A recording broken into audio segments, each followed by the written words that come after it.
আমরা কিন্তু ভাই ইন্টারন্যাশনাল ক্রিকেট দেখে দেখে আমরা ডোমেস্টিক ক্রিকেট দেখা ভুলে গেছি। আমাদের ইন্ডিয়ার মধ্যে যেসব ডোমেস্টিক ট্রফি হচ্ছে, যেমন রঞ্জি ট্রফি, শাহিদ মুস্তাক ট্রফি এবং এখন চলছে বিজয় হাজারি ট্রফি, ভাই এইসব ট্রফিতে যারা খেলছে তারা কিন্তু ইন্ডিয়ার টিমের বাইরে রয়েছে। সেই সব ব্যাটাররা, সেই সব বলাররা, সেই সব অলরাউন্ডার এই সব টিমে খেলছে।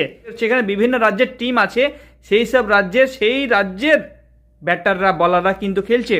আর এই ট্রফি খেলার পর তারা কিন্তু সুযোগ পায় এই ইন্ডিয়ার টিমে। এইসব টিমে যারা ভালো খেলে তারা সুযোগ পায় আইপিএলে, এবং আইপিএল ভালো খেলার পর তারা সুযোগ পায় এই ইন্ডিয়ার টিমে। এবং অনেকে ব্যাটার আছে, অনেক বলার আছে, তারা কিন্তু আইপিএল না খেলে এইসব টিমে ভালো খেলার পর তারা কিন্তু ডাইরেক্ট সুযোগ পেয়ে যায় ইন্ডিয়ার টিমে। তাহলে যদি এইসব ম্যাচ আমরা না দেখে থাকি তাহলে কি করে বুঝবো যে এই মুহূর্তে কোন ব্যাটার, কোন নতুন বলার, কোন নতুন অলরাউন্ডার দুর্দান্ত ফর্মে আছে এবং দুর্দান্ত খেলছে এবং দুর্দান্ত ব্যাটিং করছে, দুর্দান্ত বোলিং করছে।